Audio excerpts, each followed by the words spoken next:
Hey everyone, today we're talking about the history of the Dark Multiverse. Be sure to stay tuned for the end of this video where I talk about the potential future of this strange new realm in the world of DC Comics and beyond.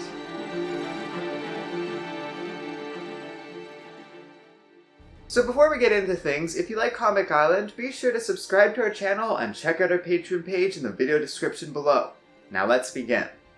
Eons ago, the DC Multiverse, a collection of universes, each with their own citizens, history, and laws of reality, were created by a powerful being called Perpetua. We recently made a video all about her you can check out here, as she is the central figure in an upcoming story called The Year of the Villain. Perpetua created 3 children to aid her in building this new multiverse and watch over this new plane of reality. The Monitor was created to watch over the realms of matter, where most living beings would dwell. The Anti-Monitor watched over the realm of antimatter, which originally served as a protective barrier to keep the multiverse intact. Finally, the World Forger created every planet within the multiverse, dictating what kind of beings would evolve on each world. It was eventually discovered that Perpetua designed the DC Multiverse to serve as a weapon in order to combat other beings like her.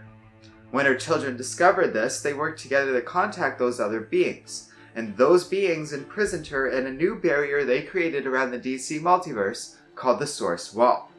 And it's the World Forger that is of particular note because he's the reason the Dark Multiverse was created in the first place. When creating worlds, many would be deemed unsatisfactory by the World Forger for one reason or another. To deal with these worlds that had no use to him, the World Forger created a pet that would eat these discarded planets.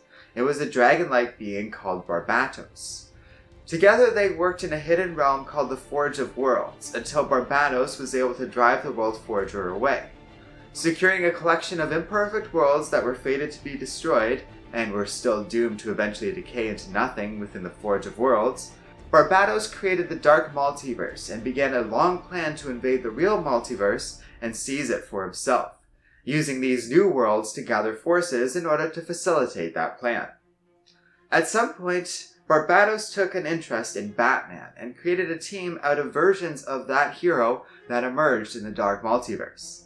Because of the nature of these worlds, characters are often twisted and gruesome versions of their own counterparts. These Batmen are no different, and they became Barbatos' primary force in the invasion, calling themselves the Dark Knights.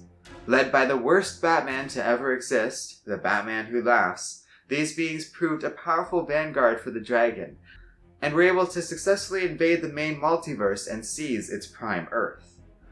Barbatos was only defeated and the invasion stopped at a terrible cost. A hole was punctured in the Source Wall.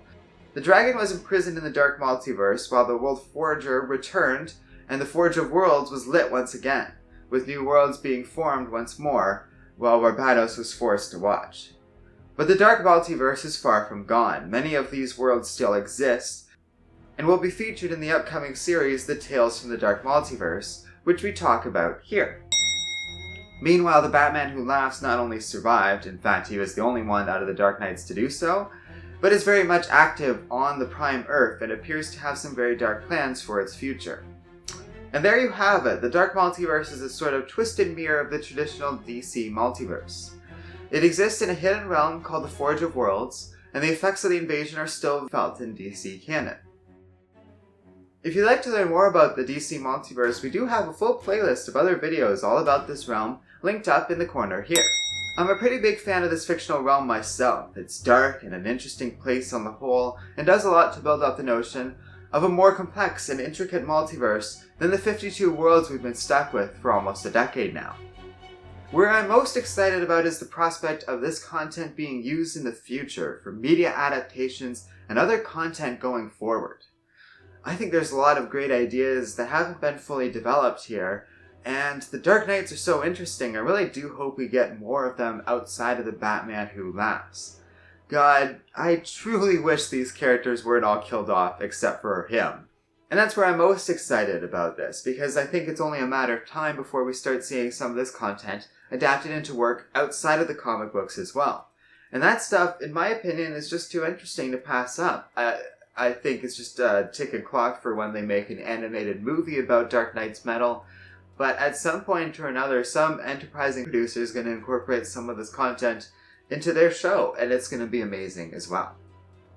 So let me know what you think about all this. Feel free to leave a comment with your thoughts about the Dark Multiverse below. Thanks for watching, and don't forget to like, subscribe, and keep reading comics.